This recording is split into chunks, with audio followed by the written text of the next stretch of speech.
हम सब ऐसे जीते हैं, मान लो हम अमर हैं, क्योंकि जितने लोग गए हैं ना, इनको कभी नहीं पता था कि उनके साथ क्या होगा। हो सकता है ये एक सूटकेस हो और ये सूटकेस आपके जाने के बाद खोला जाए। कोई दिक्कत नहीं आए, ये तुम्हारे सुख के लिए नहीं कर रहा हूं, ये मैं मेरे सुख के लिए कर रहा हूं। यदि आपको कुछ हो गया तो क्या होगा। नमस्कार साथियों, मैं आपका दोस्त लेखक बिजनेस कोच डॉक्टर उज्जवल पाटनी। आज तक हमने जितने भी उज्जवल पाटनी शो बनाए वो जीने में मदद करते हैं, लेकिन आज का ये उज्जवल पाटनी शो आपको सही तरीके से मरने में मदद करेगा और उसके बाद आपका परिवार सही तरीके से चलता रहे ये सुनिश्चित करेगा। हम सब ऐसे जीते हैं, मान लो हम अमर हैं, हर चीज़ को हम कल कर लेंगे, परसों कर लेंगे। इनफैक्ट फन वाली चीज़, लग्जरी वाली चीज़, टाइम पास वाली चीज़, ये सब हम आज कर लेते हैं और ज़िंदगी की प्लानिंग वाली सारी चीज़ों को कल परसों सम डे पर टाल देते हैं। अभी हाल में फिटनेस एंथुसियास्ट संजय कपूर का अचानक देहांत हो गया। शेफाली जरीवाला सिर्फ 42 की एज में चली गई, जबकि वो भी फिटनेस फ्रीक थी। और यही नहीं, मेरे 2 पार्टिसिपेंट अभी अंडर 55 चले गए। और मुझे लगा आज मुझे आपको एक ऐसा शो देना चाहिए जिससे आपके जाने के बाद आपके परिवार के हित सुरक्षित रहें। मैं जो टिप्स आपको बताने जा रहा हूं, इनको बहुत ध्यान से सुने, नोट करके सुने, अपने जिम्मेदार परिवारजनों के साथ सुने। आप में से बहुत से लोग इस सच को नकारना चाहें, अरे छोड़ो ये सबसे क्या फ़र्क पड़ता है, क्या मरने वरने की बात करते हो। लेकिन दुनिया में 99% लोग इसी को प्लान नहीं करते और उनके जाने के बाद सब कुछ बिखर जाता है। और जब वहाँ ऊपर से देखते हैं, उनको बहुत अफसोस होता है, मैंने अपने घर को किस हाल में छोड़ा था। हो सकता है अभी आपको ना समझ आए किसको क्या देना है, तो आप बराबरी से सबको बांट दीजिए। वैसे भी वो विल आपके मरने के बाद एग्जीक्यूट होगी। मरते तक आपके मनोभावों में जो भी परिवर्तन आए, किसी का भी हिस्सा कम ज़्यादा करना हो, किसी को हटाना हो, किसी को जोड़ना हो, वो आप फिर से मॉडिफाई करके नई विल बना सकते हैं। लेकिन आपकी जितनी भी प्रॉपर्टीज़ है, जो भी गोल्ड है, जो भी कैश है, जो भी और एसेट्स हैं, वो सब कुछ आप अपने विल में डाल दीजिए। आप अपने जाने के बाद अपने नाम से कोई समाज सेवा होते हुए देखना चाहते हैं, जो भी आप करना चाहते हैं, सब कुछ उस विल में डाल दीजिए। और बिल्कुल ये मत सोचिए अभी तो मैं 45 का हूँ, अभी तो मैं 50 का हूँ, क्योंकि जितने लोग गए हैं ना, इनको कभी नहीं पता था कि उनके साथ क्या होगा। अपने लॉकर में सारी हार्ड कॉपीज का एक डॉक्यूमेंट रखें। हार्ड कॉपीज के 2 सेट, एक अपने पास रखें, एक अपने किसी करीबी विश्वसनीय व्यक्ति को दें। इसके अलावा सारी प्रॉपर्टीज के डॉक्यूमेंट्स की स्कैन्ड कॉपीज किसी हार्ड ड्राइव में रखें, कोई क्लाउड पे रखें, किसी ईमेल पर ले जाकर रखें, किसी गूगल ड्राइव पर रखें। मतलब कहीं ना कहीं उसको डिजिटली आप जरूर से जरूर स्टोर करें, जिसमें सेल डीड्स, म्यूटेशन की रिसीट्स, जिसमें टैक्स की रिसीट्स, सब कुछ शामिल हो, जिससे कि जब आप नहीं रहें, आपके परिवार वाले सीधा सीधा एक बैग उठाएं, उनको पता रहे इसके ऊपर फला प्रॉपर्टी की लेबलिंग है और इसके अंदर इसके सारे कागजात हैं। यदि आप बहुत सक्षम हैं तो निश्चित रूप से आपके पास कई किस्म की प्रॉपर्टीज होंगे। आपके पास कहीं रूरल में ज़मीन होगी, कहीं खेती की ज़मीन होगी, कहीं डिस्टेंस में ज़मीन होगी।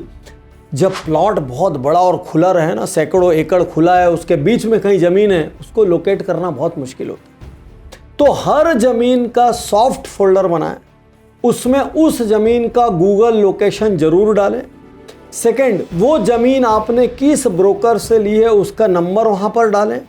उस जमीन में कोई समस्या आने पर किस व्यक्ति से संपर्क करना है उसका भी नंबर वहां पर डालें, क्योंकि इजी दिखने वाले मकान, फ्लैट ये तो बच जाते हैं। असली समस्या वहां पर आती जहां कहीं पर दूर दराज में कोई खेती का टुकड़ा है और यही नहीं समझ में आ रहा है कि उसका सीमांकन कहाँ है। एक बात आपसे और कह देता हूँ, यदि आप दबंग हैं, यदि आप डायनामिक हैं, आप सारे लफड़े सलट लेते हैं, लेकिन आपको लगता है कि मेरी संतान ऐसा नहीं कर पाएगी, तो आपकी जितनी पचड़े वाली प्रॉपर्टीज है उनसे तत्काल मुक्त होने की प्रक्रिया शुरू करें। नफा 10% कम है कि 10% ज्यादा, इससे कोई फर्क नहीं पड़ता। याद रखना, आपकी संतानें कंफर्ट जोन में पैदा हुई है, उन्होंने वो स्ट्रगल, वो सेक्रीफाइस, वो कॉम्प्रोमाइज नहीं किया है जो आपने किया है। वो किसी भी हाल में कोर्ट के इन पचड़ों में नहीं उलझ पाएंगे। वो स्ट्रीट स्मार्ट उतने नहीं है, वो उतर कर नहीं लड़ पाएंगे। आपने उनको बहुत सेफ अपब्रिंगिंग दी है, बधाई हो आपको। लेकिन कहीं ना कहीं इसी अपब्रिंगिंग की वजह से उनके अंदर फाइटिंग स्पिरिट कम है। तो इतने परिवारों की मेंटरिंग मैं करता हूं, अपने अनुभव के आधार पर आपसे कह रहा हूं, जितने भी पचड़े लफड़े वाले आइटम हैं उनसे बाहर आ जाइए। आपके जितने पीपीएफ अकाउंट, बैंक अकाउंट है, ईपीएफ अकाउंट है, आपके जितने एलआईसी हैं, डीमैट अकाउंट है, म्यूचुअल फंड्स हैं, टैक्स सेविंग इंस्ट्रूमेंट्स हैं, इन सभी को चेक करिए, इन सब में नॉमिनीज हैं कि नहीं है। क्योंकि यदि नॉमिनी आपने नहीं बनाया है तो बाद में इनको विड्रॉ करने में या इनको सेटल करने में आपके पीछे बहुत दिक्कत जाएगी। कहीं आपके जाने के बाद आपके परिवार में विवाद छिड़ गया और किसी एक अकाउंट पर 2 लोगों ने क्लेम कर दिया क्योंकि उसमें नॉमिनी दर्ज नहीं था, तो समझिए कि सालों साल निपट जाएंगे उस मामले को सुलझाने में। तो ज़्यादा भलाई इसमें एक एक करके इन सारे अकाउंट्स को चेक करिए और उसमें नॉमिनी तत्काल बनाइए।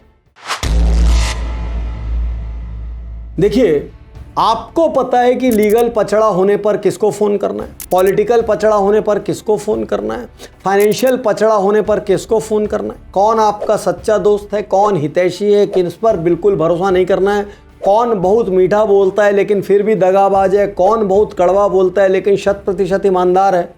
आप एक फैमिली सर्वाइवल लिस्ट बनाइए जिसमें आप सारे कॉन्टैक्ट नंबर दीजिए कि यदि मैं नहीं रहा तो इस चीज़ के लिए इसको फ़ोन करना, इस चीज़ के लिए इसको फ़ोन करना, इस चीज़ के लिए इसको फ़ोन करना।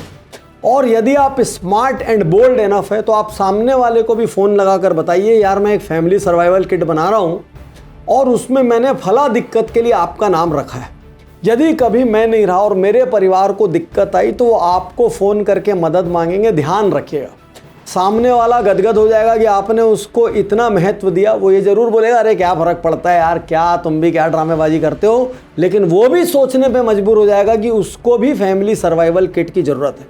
फैमिली के जितने लोन के पेपर है वो इसमें होने चाहिए, जितने ईएमआई के पेपर है वो इसमें होना चाहिए, प्रॉपर्टी की हार्ड कॉपीज मैंने जो बताया आपको 2 कॉपी आपके पास रहनी चाहिए वो इसमें होनी चाहिए, जितने भी share certificates, mutual fund certificate, जो भी कुछ है वो सब इस फैमिली सर्वाइवल किट में होना चाहिए। हो सकता है ये एक सूटकेस हो और ये सूटकेस आपके जाने के बाद खोला जाए। हमारी फैमिलीज में घर के अंदर पैसे की बात करने को बुरा माना जाता है। हम ये सोचते हैं कि यदि खुल के सबको सब कुछ बता देंगे तो पता नहीं वो लोग क्या सोचेंगे, कहीं वो फिजूल खर्ची ना करने लग जाए, कहीं सबको पता ना लग जाए हमारे पास क्या है, कहीं बात बाहर ना फैल जाए। लेकिन यदि आप अचानक निपट गए और परिवार वालों को पता ही नहीं रहे तब क्या होगा। याद रखिए, पैसा देने वाले तो बहुत कम लोग आएंगे यदि आप नहीं रहे तो, लेकिन पैसा लेने वाले असली लोग भी आ जाएंगे और कई नकली लोग भी आ जाएंगे। तो अपने परिवार में जो जिम्मेदार लोग हैं, जिनकी समझदारी पर आपको भरोसा है, आप उनके साथ हर क्वार्टरली फाइनेंशियल टॉक करें जिसमें आपको ये बताना चाहिए व्हाट वी हैव, हमारे पास क्या है, व्हाट वी ओ, हमको किसको क्या देना है, और how to access money if I am not around, मतलब यदि मैं नहीं रहा तो पैसे को किस तरीके से मैनेज करें, पैसे को किस तरीके से पाएं। यहाँ एक बात आपको और बता दूं, जैसे ही आप परिवार को क्वार्टरली बैठा कर ये सब करना चाहेंगे, आधे से ज़्यादा लोग इसमें से भागना चाहेंगे, आधे से ज़्यादा लोग बोलेंगे क्या नया ड्रामा है, आधे से ज़्यादा लोग बोलेंगे हमको नहीं जानना है, आप कर लो। लेकिन उनको बोलना ये बहुत ज़्यादा ज़रूरी है और तुम सबको मेरे जाने के बाद कोई दिक्कत नहीं आए, ये तुम्हारे सुख के लिए नहीं कर रहा हूँ, ये मैं मेरे सुख के लिए कर रहा हूँ। याद रखिए, जितना बड़ा कारोबार होगा, जितना बड़ा व्यापार होगा, उतना ही बड़ा विवाद होगा। जहां बांटने को कुछ नहीं होगा वहां पर झंझटें भी नहीं होगी, लेकिन जितना ज़्यादा फैलाव होगा वहां पर उतने ज़्यादा कॉन्फ्लिक्ट के चांसेस होते हैं। अब मान लीजिए आपके 2-3 बच्चे हैं या आप लोग 2-3 भाई एक साथ रहते हो, उनके भी बच्चे हैं, तो सबकी कैपेबिलिटीज़ अलग अलग हैं, सबके इंटरेस्ट अलग अलग हैं। लेकिन जब मेन मुखिया नहीं रहेगा तो सबसे मलाईदार बिजनेस हासिल करने की कोशिश सारे लोग करते हैं। तो आप एक टेंटेटिव बिजनेस सक्सेशन प्लानिंग बनाइए, जिससे कि आपके बाद आपके पीछे किसको क्या व्यापार मिलेगा, और इसमें उनकी व्यक्तिगत क्षमताओं को भी ध्यान में रखिए कि कौन किस व्यापार को संभाल पाएगा। जितनी भी बिजनेस फैमिलीज हैं, आप मोस्टली अपने लाइफ पार्टनर को, मतलब अपनी वाइफ को, फाइनेंसेस से दूर रखते हैं। कुछ घरों में तो यह भी माना जाता है कि औरतों को पैसे से जितना दूर रखो उतना अच्छा है। मैं इसके समर्थन में नहीं हूं, लेकिन कुछ घरों की ये मान्यता है कि घर में जो पुरुष हैं उन्हीं के बीच पैसों का व्यवहार होना चाहिए और औरतों तक ये नहीं जाना चाहिए, नहीं तो घर फूट जाता है। ये रिग्रेसिव है, ये प्रोग्रेसिव है, इसमें मैं नहीं जाना चाहता। लेकिन मैं ये कहना चाहता हूँ, आप सबको अपने जीवन साथी को फाइनेंस में इन्वॉल्व करना चाहिए। आपके जीवन साथी को सारी बिजनेस की लायबिलिटीज पता होनी चाहिए, कहाँ से बिजनेस में अर्निंग कैसे होगी ये पता होनी चाहिए। यदि बच्चे महज 1-2 हैं या वो भी बाहर पढ़ने चले गए हों, तो आपको हफ्ते में 1 दिन उनको व्यापार में लेकर जाना चाहिए। यदि अचानक मुझे कुछ हो गया तो मेरे बाद मेरे किस स्टाफ पर ट्रस्ट करना, बिजनेस को चलाने के लिए मेरे किस दोस्त, किस सर्विस प्रोवाइडर, किस चैनल पार्टनर, किस वेंडर, किस सप्लायर की मदद लेना, एक उनके लिए एसओपी बना दीजिए। उनको हफ्ते में 1 बार बिजनेस प्लेस पर ले जाइए। देखिए, लेडीज़ बहुत तेज होती, उनको मल्टीटास्किंग गिफ्टेड होती है। वो बहुत ऐसी चीज़ें भी देख समझ लेती हैं जो आप नहीं समझ पाते।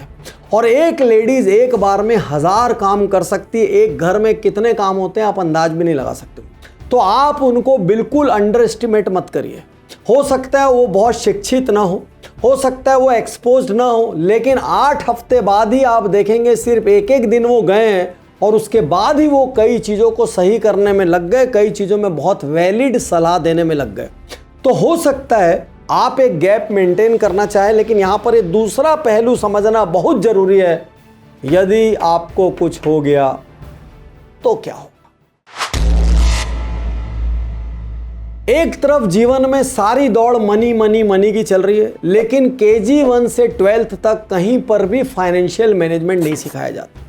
ना ही पर्सनल फाइनेंशियल मैनेजमेंट सिखाया जाता है, ना फैमिली फाइनेंशियल मैनेजमेंट सिखाया जाता है, ना इन्वेस्टिंग सिखाया जाता है, कुछ नहीं सिखाया जाता।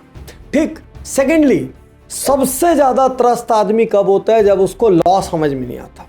तो बेसिक लॉज, क्या नहीं करना और क्या जरूर करना, ये तो पता होना चाहिए। चलो, वकीलों के जैसे बहुत सारी धाराएं नहीं पता, लेकिन बेसिक लॉज हमको पता होने चाहिए। तो अपने बच्चों को लगातार मनी एंड लॉ सिखाइए। छोटे छोटे जितने भी कोर्सेज होते हैं जहाँ पर फाइनेंसेस की बात होती है, पर्सनल फाइनेंसेस की बात होती है, बिजनेस फाइनेंसेस की बात होती है, 3 दिन के, 5 दिन के, 7 दिन के, वैसे कोर्सेज कराइए।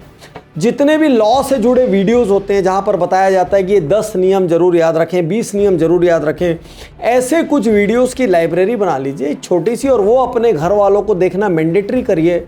आपके घर में जितने बच्चे, जितनी महिलाएं या जितने लेस एक्सपोज्ड लोग हैं, उन सभी लोगों को मनी एंड लॉ के बेसिक पैरामीटर्स की जानकारी होनी चाहिए। समझिए आप कल सुबह अचानक निपट गए, तो भाई क्या करना है? किसको किसको खबर करना, किसको बुलाना है, किस तरीके का फंक्शन रखना है, अखबार में ऐड देना है कि नहीं देना है, छोटा देना है कि बड़ा देना है, शोक सभा छोटी रखनी है कि बड़ी रखनी है, क्या आपके नाम पे कुछ दान करना है, छोटा करना है कि बड़ा करना है। यदि आप प्रसिद्ध आदमी, तो क्या आपके नाम पर कोई सड़क बनाने का प्रयास करना है, कोई मैदान बनाने का प्रयास करना है, कोई स्कूल आंगनबाड़ी बनाने का प्रयास करना है? कैसे आप अपनी लिगेसी को आगे तक जिंदा रखना चाहेंगे?